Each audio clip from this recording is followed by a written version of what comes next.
think people who sort of have been incredibly negative to my message, I think they're deliberately being obtuse. They don't want to hear the facts. The facts basically being that no country on earth has ever achieved long-term growth and reduced poverty by relying on aid to the extent that African countries rely on aid today. This is a fact, it's not me making it up. It's also a fact that the international community, the World Bank, the IMF, international development agencies are very familiar with the detrimental aspect of aid. If you look at the back of my book, I cite a lot of that literature. And so I think it's very simplistic of those people who've been critical of the message. I think they just don't either they don't understand, which would be very tragic, or they're deliberately pretending not to understand. I suppose it depends what you mean. And I think what tends to happen in this space is that there's always a new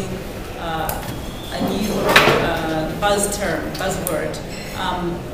Over the past 50 or 60 years in Africa, we're seeking one thing, which is basically growth and sustained growth, but also the link to that, the reduction of poverty. So however you want to address that, I think it's just, it's largely smoke and mirrors. So for example, nobody would object to the Millennium Development Goals as a good idea in concept.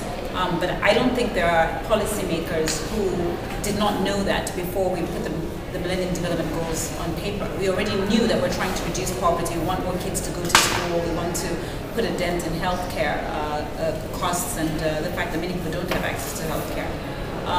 And so I think that the international community and African policymakers are very guilty of having a lot of opportunity and talking a lot, but very little in terms of doing very little in terms of implementation.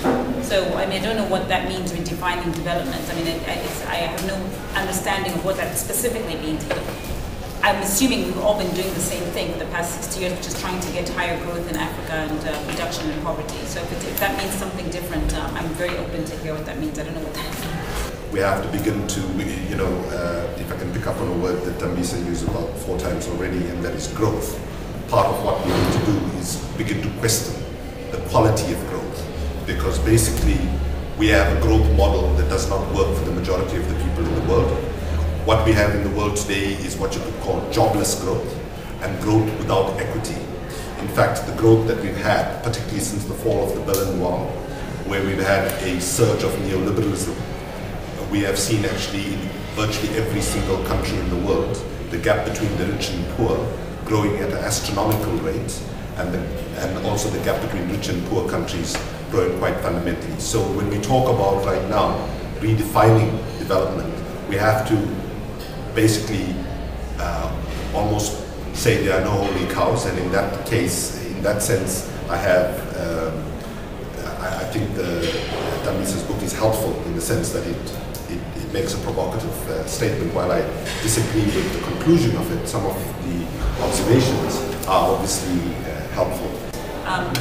We as Africans or citizens of the developing world are not entitled to the taxpayers' money coming from abroad. And I think that's fundamentally the problem. You go to visit with many African policymakers or policymakers in a lot of the places in the emerging world, and somehow there's an expectation that we're entitled to this money. And I think the problem with that is that ultimately policymakers start to view these aid flows as permanent income.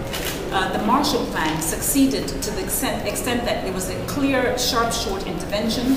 We've seen those type of interventions in the emerging world in the form of the graduates, which I talk about, so 22 countries that actually did receive aid in a very finite manner, and money was subsequently shut off, and there was actually meaningful progress in terms of economic development. And I think that we're not having this discussion.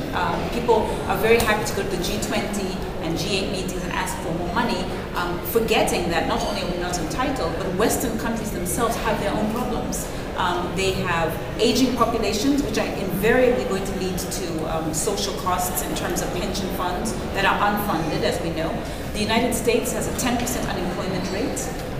We are seeing a lot of structural problems. In fact, my next book is precisely on these issues, the fact that we are seeing economic decline. My view is that you know, we live in an amazing time. We are born witness to China moving 300 million people out of poverty. in 30 years. India has more people in the middle class than anywhere else, more than Europe combined. So why are we sitting around, somehow feeling bad? In fact, we're feeling bad for Africa when Africa has fewer poor people in absolute numbers than China and India. And I think that all these points are to say that we know what has driven economic growth in these countries, in the so-called BRICS, Brazil, Russia, India, China, but also in places like South Africa and Botswana. And we know that aid has never, ever been the catalyst for economic growth to the extent that it can meaningfully reduce poverty across the world. And yet, the world continues to push a strategy of aid onto Africa. The notion that countries and banks and organizations cannot access the capital markets because the Western markets have been hit by the financial crisis is completely absurd. There's a lot of money, and there are still people making considerable investments in incredible investment projects. I think we're so obsessed with focusing on America and Western Europe. Clearly they have problems. I mean, America itself is borrowing from China. Why would an African country, let's say Zambia, which is where I'm from, why would we focus on going to borrow money in the United States when America itself is borrowing from China? That makes no sense. So my view is that the Chinese, people in the Middle East, have a better understanding of pricing risk in Africa, and I think that is a way for us to explore new opportunities. Other countries are doing it. They've done it before. These are the countries in the emerging world. I was just in Brazil 2 weeks ago. They're turning the story around. It cannot be the case that we've just had a financial crisis. America's got massive deficits. Britain is going to be suffering under the weight of enormous debt. How can we as Africans just sit back and say, well, let's just go back for more of the same? Give us 1% of your GDP as aid flow. I mean, something has to give. Something has to change. African civil society, which is what I'm part of, when we actually ask for aid to be honored, right? Aid to be honored and respected. What we are asking for is not charity. We are asking for justice. When Nelson Mandela and I stood in Trafalgar Square and launched the Make Poverty History campaign in 2005, and when we said 35 years is a long time to wait for less than 1%, because the commitment on the level of aid, 0.7%, is not something that was started out 5-10 years ago. It was a commitment made in 1970, more than, at that time it was 35 years. The Marshall Plan, by the way, was 4 years, but it was 1% delivered with no conditionalities and so on.